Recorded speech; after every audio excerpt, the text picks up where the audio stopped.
Good evening. Welcome to Community and Technology, where we connect the global community with news, information, and resources that we hope will help improve your life. I'm Stu Reid, here with my co-host, Dave Busrtein. Hey, Dave.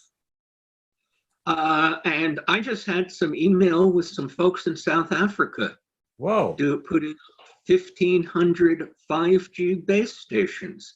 I'm going Wow. to invite them to the show, and we can talk about that one later. But there's a couple of things I wanted to bring up at the beginning because they're top of my mind. The first is that the number in the New York Times this morning was 129,000 new cases of COVID. And that number is definitely understated, especially since so many people are doing home COVID tests and not reporting them. Mm-hmm. That's scary. And it's definitely a trend. It's confirmed 14 ways from Tuesday. The new strains out there often evade the vaccines and your natural immunity. It's time to be extra careful, which is why I think Jessica Rosenworcel is making a mistake tomorrow, opening the first public meeting in the FCC for a long time. Mm-hmm. It's a regular monthly meeting. I get invited to them routinely. I'm on the press list. And I'm glad the new headquarters is ready to meet people. But frankly, right now, I think that's a mistake.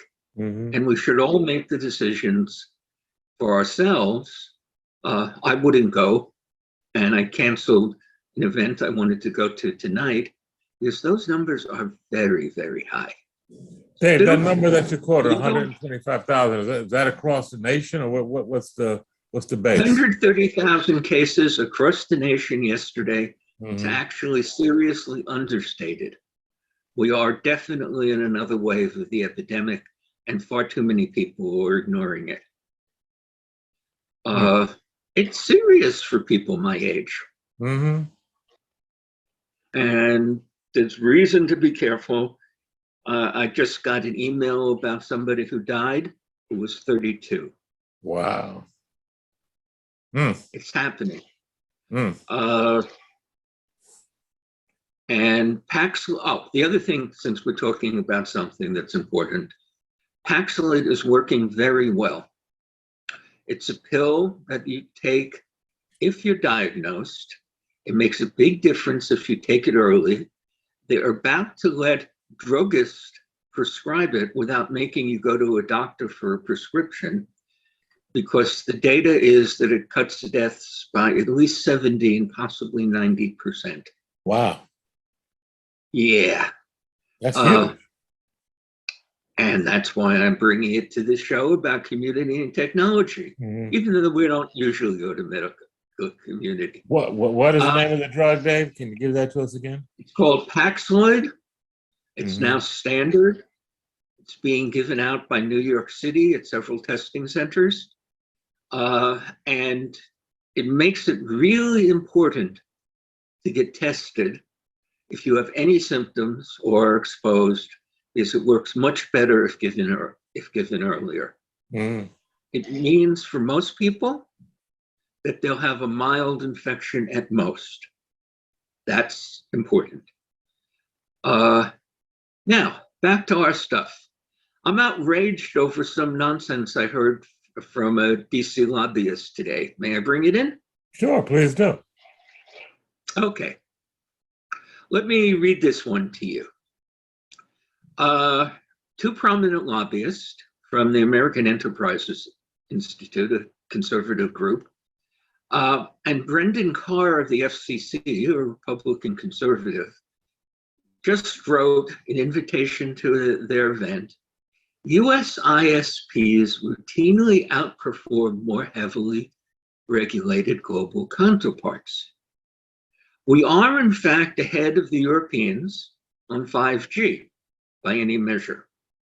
But the data doesn't support that being true regularly. Spain and Portugal both have twice the US fiber coverage.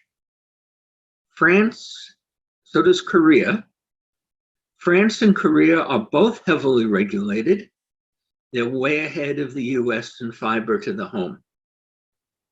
Most European carriers have fewer unserved homes and lower prices. And the ultimate in regulation, the Chinese have 2 to 4 times as much as us on almost any measure of fiber or 5G. Wow. Does that mean regulation is why? Almost definitely not. It turns out that regulation, except when governments are really pushing for deployment, makes very little difference.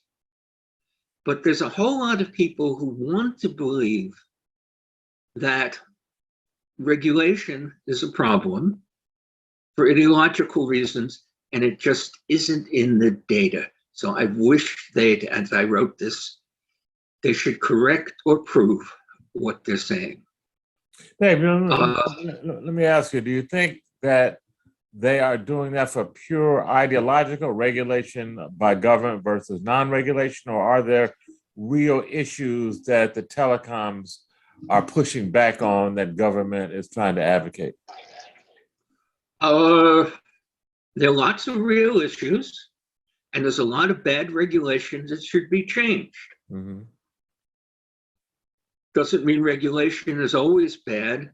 And it turns out when I look at which countries are doing better in the stuff we care about, it's often the more highly regulated countries, including in our peers in Europe. Mm-hmm. I was just in Paris for 2 weeks. It was wonderful. And for years, everybody in Paris has had fiber to the home available. I don't have it on West 119th Street here in Manhattan. So that the response to regulation, generally on the left, should be, is the regulation good or bad? Is it necessary? And when it is, we shouldn't be afraid of it, in my opinion. Mm-hmm. But the reason I brought it to the show is that whether you're conservative or liberal, Democrat or Republican, it's important you start with the best data. And many in Washington, on both sides, have such strong ideological commitments that they just can't see the data. Mm-hmm. One of the examples is currently the FCC and NTIA are putting out, by mistake, a wildly inaccurate number of how many people are underserved in this country. The number in the draft mapping is about 13 million. Of those 13 million, at least half, although I'm still researching it to prove it, have a cable connection that easily can deliver 100 meg down, 20 meg up, which is the definition of underserved, which is definition of fully served. Mm-hmm. A reasonable one, although of course everybody wants even better. What happened is that 1 in 10 homes with cable in the US, the cable company hasn't upgraded some of their facilities. Their connection to the home is perfectly fine at 100 down and 35 up, much less 20 up, which is what, for example, Spectrum is selling to me in Manhattan. Most of those can get almost a gigabit down today in the United States, which is available to over 80% of the US and increasing rapidly. But some of the carriers, hence, limit some of what they sell to 10 or 15 megabits, not 20, pending their upgrade. Mm. That doesn't mean they need a new broadband connection. Somebody just has to get on top of those carriers and make sure that they put their plant in order or solve something that they've been doing for a long time in marketing. Because until the last few years, very few people cared about whether they had more than 10 megabits upstream. To my surprise, I'm getting that data from cable guys with large networks, and there was very little demand above that. except from the occasional very heavy downloader. Again, Democrat, Republican, right, left, socialist, or capitalist, you're going to come up with better policy if you have better data. Can I come back to the MTN story from South Africa? Mm-hmm. This is good. I discovered about 2 days ago, and just got confirmed by them, that MTN in South Africa, a huge private company that's also huge in Nigeria and Iran, of all places, has installed 1,500 5G cells in South Africa, whose average income is still really low. There's very few people in this country have any idea what's been happening on the internet in Africa. MTN and several others are African-controlled private companies that are doing so well, they have the ability to invest billions when it's needed. Money is no longer the limiting factor on what's happening in the internet in Africa. That said, many places, including Nigeria and other parts of the Republic of South Africa, have lousy service. That isn't because the investment is impossible. It's because neither government regulators nor competition is driving the kind of investment that can and should happen. So I'm going to invite these guys, actually, this guy and this woman, to appear on this show. We'll have to accommodate the time zones, to tell us a little bit more about the enormous growth in the internet in Africa and the enormous potential. The last number I saw was only about 35% of Africans have mobile broadband, and almost none have landlines. Like India and Indonesia, it's all mobile. There's over 1 billion Africans. That's by far the largest uncovered set of homes in the world. The reason is not that coverage isn't there. Most African countries have over 90% coverage at this point. It's that people can't afford it. Mm-hmm. India has twice as many internet users as the United States now.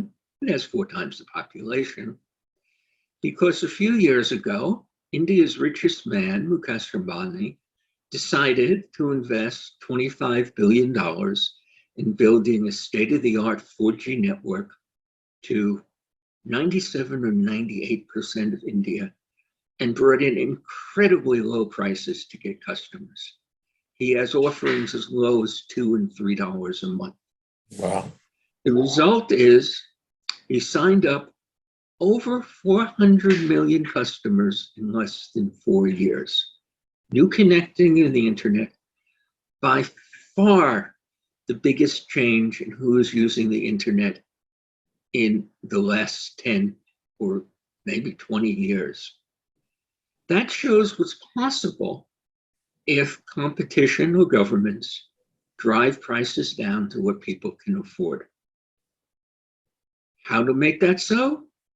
That's a whole nother show, and there's no easy answer. But India proves it's possible, and India now has about as many internet users as the United States and Western Europe put together. Something most of us working on the internet tend to ignore. But the real folks who are in business and have to know what's what, and I'm talking about Facebook and Netflix and Google, understand that India is currently by far the largest untapped market outside of China. And the policy folks are all US and European oriented, and policy that results is typically seriously biased against the global South. But I'm pontificating. Stu, what news have you seen, whether directly or some of the ones I sent you? Well, one of the things that I just wanted to get your take on is, Twitter. It's in the news on a couple of issues, a couple of strands, I should say. One, Elon Musk is now trying to back out of his deal to acquire them for some $44 billion. I think that's going to court. Don't know how that's going to turn out. I don't know if you have a take on that. And then also, I think just yesterday or the day before, an ex-Twitter employee was testifying at the January 6th hearing about some of the machinations going on inside Twitter around Trump's tweets shortly before and during the insurrection. And I thought it was interesting that it gave a little bit of insight. One of the stories quoted Jack Dorsey, who I believe is still the CEO of Twitter, saying that he was fascinated. What Trump was doing was fascinating and interesting, the way that he was using Twitter to manipulate things and public opinion. And He's right. Nobody has ever used Twitter more effectively than Donald Trump. Mm-hmm. Without his tweets, I bet he wouldn't even have come close to being elected. Yeah, I agree. What he's saying may often be ridiculous or worse, mm-hmm. But he certainly has shown what you can do with Twitter. Mm-hmm. And one of the things that we heard in the January 6th hearing was inside Twitter, folks were really convinced that it was his tweets that really mobilized and sent people to the Capitol for that insurrection activity. And of course, shortly thereafter is when they finally pulled the plug on him and banned him on the platform. I thought it was way too late, but you and I have had that conversation back and forth about censorship and whether or not it makes sense to ban someone who, in my mind, my Stu Reid's opinion, really abusing the platform to sow destruction, divisiveness, and really just to cause havoc within our democracy. That's my personal opinion, but of course it's a very gray area as to if you run Twitter, what are you going to do about it? I mean, Elon Musk has said when he takes over, if he takes over, even though he's not backing out, that he would put Trump back on Twitter. So I don't know. I mean, do you have a take on that, Dave? I know we've talked about it before, but what's your current thinking? 5 years ago, I was a First Amendment absolutist. Would have said the answer to hateful speech is more street speech proving it wrong. But we've seen so many destructive things that I'm just not sure anymore. Mm-hmm. The story I like to tell is my grandfather, who was an Orthodox rabbi. And when I was a little boy, I noticed on his shelf a copy of Mein Kampf. And I asked him about it. And he said, we have to understand. We can't lock our eyes away. Mm-hmm. Now, for some of the younger folks that may be listening, David, some of the younger folks that may be listening and don't know what Mein Kampf is, that was the manifesto written by Adolf Hitler that espoused his whole fascist theory. But back to your granddad. Well, now, I don't know if it's a mistake, as France and Germany do, to forbid the dissemination of Mein Kampf. We know the price we all paid for Hitler, and we're seeing the prices we're paying for hate today. So I just don't have sure. Now, getting back to Twitter, one thing they should be complimented for is that the Indian government, Modi, is seriously clamping down on the press and free speech. They passed a law that if the government says a company like Twitter has to take something down because it's against India's national interest or something, Twitter has to do it. And Twitter and the government is doing a whole lot of that, including with journalists, some of whom they're putting in jail. And they're making up charges about the people, suggesting that they are disrespectful of government in many ways. I'm pretty disrespectful of that government in many ways myself. Putting them under criminal prosecution, sometimes in jail, and telling Twitter to cut them off. Twitter is spending the money on what will probably be a fool's errand of going to court in India to try to get the government to reverse. It's right for them to try to protect free speech as much as practical. But it's also right for them to obey the law in India, if they're in India, and in the US, if we're in the US. We'll see what happens on that. Now, stories about the great welcher, which is what people are calling Elon Musk, because he definitely put it out there that he was buying Twitter for $44 billion. A few weeks later, he discovered that the price of Twitter had gone down. Most tech stocks are down 20 and 40% these days, and that he had offered too much and he wanted to get out of the deal. He's made up some nonsense. He's refused to move forward, and Twitter is taking him in court. The news coverage of the deal he made with Twitter has several clauses in the contract that means he can't back out, and Twitter can demand for a specific performance of his original $44 billion offer. They're in court. Now, what do you think of Elon Musk in general? I think he's a brilliant innovator, but I think he's, I distrust his politics.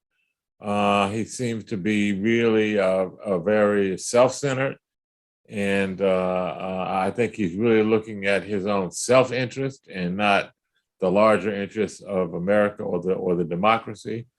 And all his innovation has made him filthy rich, granted, but there's some social responsibility, I think, that comes with that I don't see him exercising. Do you know about his son/daughter who just turned 18? No, I don't. This is a great story. You said son/daughter? She went to court to officially change their name because they are no longer cisgender, and in the court filing said she wanted nothing to do with her father, whom she hated. Another reason for her to change another reason for them to change their name. I'm still not comfortable with the pronouns, but I think everybody should make their decision for themselves, as did this child. Musk is now supporting the governor of Florida, one of the most vicious conservatives on earth.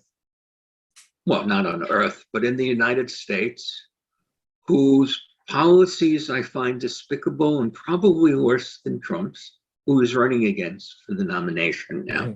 That's the DeSantis guy, right? Yeah, Ron DeSantis, and his policies are unforgivable and have killed a whole lot of people in the instance of COVID. And he's trying to make it harder for people to vote, something which is against any principle of democracy. Musk has done something incredible with SpaceX. The Starlink satellites are now working and are the obvious choice for people who can't get a landline connection and are available around the world. They're too expensive, $110 a month and $500 up front. Yeah, but if you can't get anything, I mean, come on, it's an option, it works. Yeah. And it turns out one of the hardest problems in the Washington broadband choices is the 0.44% of American homes that the broadband plan a decade ago found were ridiculously expensive to connect. We're actually spending $30,000 a home for some connections in Alaska, funded by the Rural Utilities Service. Mm-hmm. Is it right to spend that much, or should people like that be confined to satellite, possibly subsidized if they need it? That's a hard question that everybody in Washington has been ignoring for all through this process. There are other things about Musk that are interesting and colorful before we take our break. He seems to have, in practice, 2 wives. The 2 women he remains very close to, one of whom Grimes, the musician that I believe he's usually living with, and the other of which he remains close to and takes care of the 2 children they not so long ago had together. Is this a de facto marriage to 2 women? Sure sounds like it. But I don't have any problem with that as long as everybody are consenting adults, which definitely seems to be the case in this point. I think we've got to take a break. What's our station ID? Okay. You're listening to Community and Technology with Dave Busrtein and Stu Reid on WHCR 90.3 FM, the voice of Harlem. We're going to take a brief break and be right back. Stay tuned.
Okay, we're back. Community and Technology with Dave Busrtein and Stu Reid on WHR 90.3. Dave, there was one kind of light story that I just wanted to kind of run past our viewers and listeners, in that it's light, but it's kind of important. And there was a piece in USA Today talking about an issue that I know we are all familiar with, and that is what they called in their story digital amnesia. And basically, that is was a story about the fact that we don't know phone numbers anymore. We don't memorize phone numbers. Everybody's got a smartphone. You just press the name, press the photo, and boom, the number gets dialed. Back when you and I were young people, you had to know the numbers or you had a book where they were written down, but there were quite a few numbers that we knew by heart. And USA did a survey and found out that something like almost 50% of people in the country only have between 2 and 5 numbers memorized, and that a large portion of the population does not know their emergency contact number by heart. And it was interesting, besides just kind of decrying that, this writer proposed a remedy, which I think really simple, just makes sense. And he proposed that me, the user, I know I'm guilty of this, Dave. I know about 3 numbers. I know my home, I know my number, my wife's number. I don't know my son's number. I don't know my daughter's number. I'm embarrassed to say that, but that's the case. I don't know it.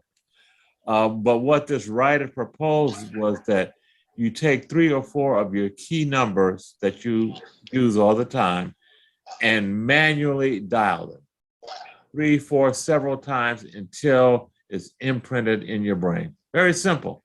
I mean, it's like, no brainer. But that it would be a way to memorize and imprint on your brain those numbers. You're out in the street, you lose your phone, there's an emergency, you got a call. If you don't have those numbers, you are in trouble. I keep a couple numbers in my wallet written down by hand for that very reason. But I think this notion of actually programming yourself to learn, just the key numbers, family, emergency, dialing them by hand manually until you know the imprint on your brain. Just throwing that out there for our listeners and our viewers is something you might want to do. You never know when that will come in handy and when you will need that. Yeah. One of the times you might need it is when your mobile phone isn't working, which happened to a third of the people in Canada for a day and a half last week. One network, Rogers, I think it's actually the largest cell phone carrier in Canada, I think they're bigger than Bell, went down. They eventually explained it was a maintenance upgrade that pulled down their routers, but they went down on their landlines, mobile, and video, their cable company. Everything. Across the country. It caused chaos. Travelers arriving at Canadian airports couldn't be cleared because the internet connection that the customs people were using was provided by Rogers and was down. This happened to the supermarket around my corner a few days ago, in fact. I was in there. Their internet was down and they didn't know what to do. They were waiting for Spectrum to get it back up. And meanwhile, they couldn't check out people's credit cards, which ran over their internet connection. They were very generous about it. They let the customers who were there fill out a paper IOU and promise to come back and pay when things were better. Wow. Yeah. That is generous. Yeah. It's a small store and they were mostly buying just a few things, but it certainly is going to cost them a fair amount of money, which made me think about reliability. Michael Geist, one of the most interesting people in Canadian telecom, he's a professor somewhere, said that they should regulate the carriers much more actively. And of all things, A Washington Post columnist said they should nationalize the Canadian carriers because they weren't doing a decent job keeping the networks reliable. Mm-hmm. It turns out, now nationalization can be good or bad. France Telecom is ahead of the US in fiber. It's owned and run by the government and is doing just fine. Others are disastrous. BSL in India, the government-owned carrier, has been bankrupt for years and is only now building a 4G network, even though two of the other carriers have 4G across the entire country 2 years ago. So that's a plus or minus. It's almost definitely a mistake in Canada because I happen to know the folks at TELUS and Bell. Their prices are too high, but their service is excellent. They're among the technically best in the world. Every network goes down sometime. Every network could be made more reliable by better management, but it's not clear that a government-controlled network is going to be more reliable. As I say, BSNL is a disaster. The South African government-owned telco has been a problem for years. But it reminded me, and the apple tree market, it printed it around here, that it is now time for everybody in business or everybody who really needs to be connected, and I can't do my work if I'm not connected, should have two connections, preferably independent networks, and that should be easy and cheap. For about $20, you can add to the internet router on any landline, like my cable connection, a wireless connection, which you may never use except in the rare instances that you need backup. But it's the right thing to do now, because wireless networks, since mid-band spectrum came out, have massive overcapacity. They could fill in for most of what wrong in Canada, except that the wireless network was also Rogers, and Rogers went down on everything. Everything was down. Everything was down. So how does that work? So, break that down for the average consumer. Are you talking about a feature of your cell phone connected to your router, to your computer? How would that work to have wireless as your backup connection? I suggested that to Appletree. I asked him whether his cell phone had tethering that would allow him to turn on Wi-Fi and use it for the connection. Mm-hmm. It did, but he had no idea how to use that to connect to his credit card payment system. So that didn't happen to Johnson. That's a simple solution, tethering existing Wi-Fi from your phones, which is possible in most, but not all cell phone plans. I think any sensible business should go further. You have a router for your landline, cable, fiber, whatever. It would be very inexpensive to build a router, and they've been on the market for a long time, that could fall over to wireless when you really needed it. It's never found people wanting to spend the money, but now the cost of wireless is so low. As I say, you can do it with $20 of additional equipment in the router. I think it's the right thing for every carrier to offer and every business to buy. A backup connection now always was a good idea, even easier now as wireless has become so productive and so cheap. I think that's so smart, Dave. That is so smart. For anyone who has lost their connection or been disrupted, you will immediately see that you are paralyzed. There's so much that you cannot do.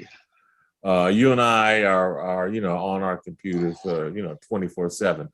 But so are many other people, and there are things that go on that you kind of take for granted that the connection is there, and when it's not, big disruption. I think that makes so much sense.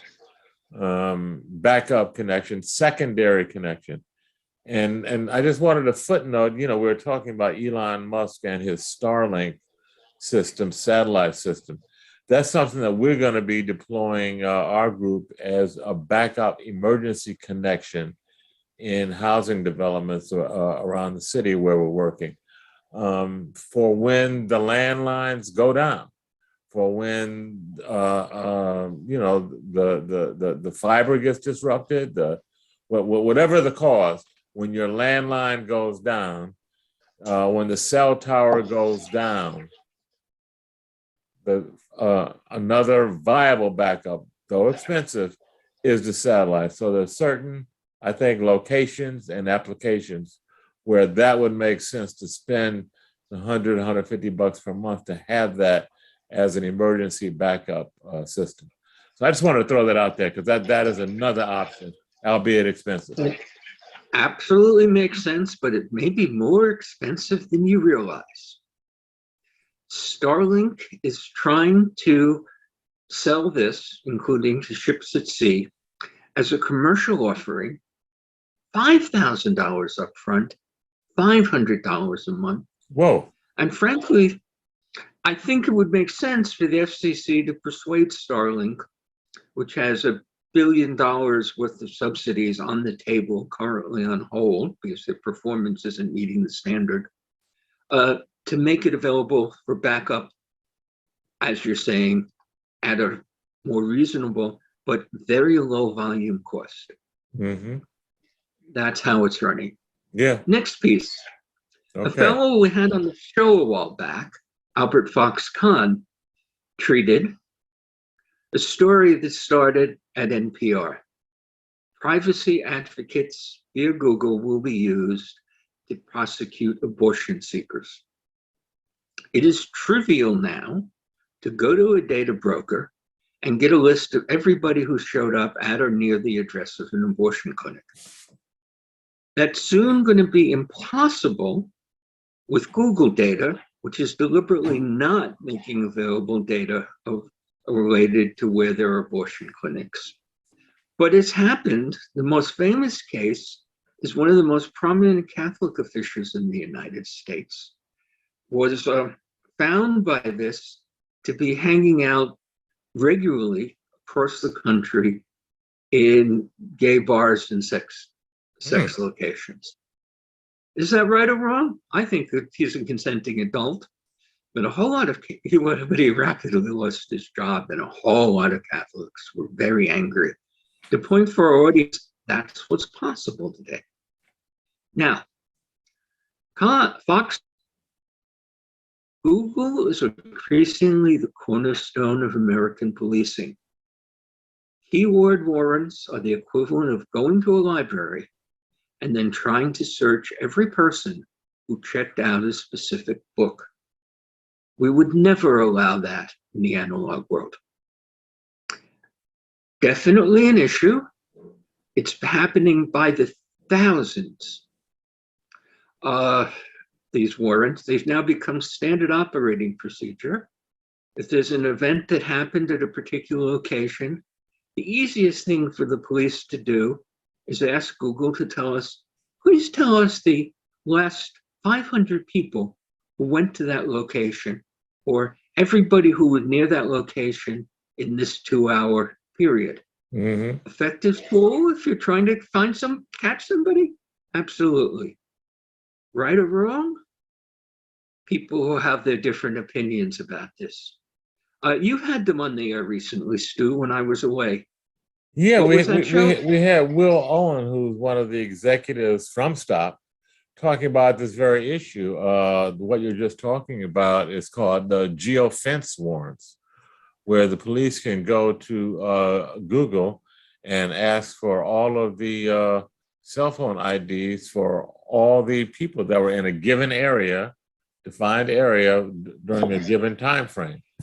And as you say, Dave, okay, that might help catch a bad guy, but in the meantime, you could be collecting hundreds, if not thousands, of data on innocent people who just happen to be there.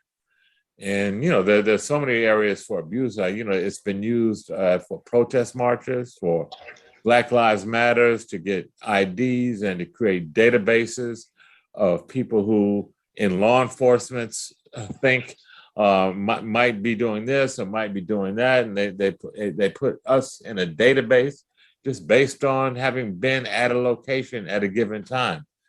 And who knows what happens with that data and how it gets used. Huge privacy issue. And Will Allen also talked about what you just raised, the keyword search. And law enforcement can go and apparently go to somebody like Google and maybe other search engines as well and get I think they get the IP addresses of folks who looked up any given keyword. And that is exceedingly frightening. I certainly agree with the quote that you just read from Albert Fox Khan, who's the executive director of STOP, of Surveillance Technology Surveillance Program. And, it's incredibly intrusive. I mean, to be able to get a list of everybody who looked up a given word, a given phrase. I mean, to me, that's outrageous. And it does not, when you weigh the massive privacy invasion on one hand, and on the other hand, it might maybe help the police apprehend a given criminal that did something. To me, it's an unequal equation, and it should not be done. Do you have a take on that, Dave? What's your thinking? I'd rather go to a funnier story. Okay. AT&T for the last 2 years has been complaining about the monopoly power of Amazon. Really? Oh yeah. AT&T owned Home Box Office and Time Warner. Mm-hmm. On my Amazon TV, I can't subscribe in their channels listing to HBO at this point because, according to AT&T, Amazon wanted too big a commission for that, and they shut it all down. And the CEO of AT&T was in Washington complaining about the destructive monopoly. Well, takes one to know one, Dave. Yeah. They've now sold HBO to Discover. Discover, according to Wall Street rumors, is cutting a deal to get HBO back. But AT&T worrying about monopolies? Sure. That is hysterical. That's beyond funny, Dave. That's hysterical. And we have time for another two quick ones? Quick one. We just got about a minute left. Okay. T-Mobile has just fired a pile of managers, especially in the former Sprint stores. Mm-hmm. They just merged with Sprint, did they not? T-Mobile and Sprint merged recently. Normal thing you'd expect to happen after a merger. Welcome to our conglomerate. You're fired. Mm-hmm. But T-Mobile, to get the merger approved, said they would not be cutting jobs. The unions and others have been making it very clear that that's exactly what they've been doing. Mm-hmm. T-Mobile has the best network and the best prices in the US at this point. That's their kind. But they really should live up to the commitments they made to get that merger through, and other commitments they made to policymakers. Which is my last story for the day. Okay. Well, that's a good one, Dave. I hope that the regulators hold their feet to the fire on that, because that's so disingenuous to promise one thing and get your deal and then, renege on it. Not that it doesn't happen a lot, but in the public arena, that needs to be addressed. Okay.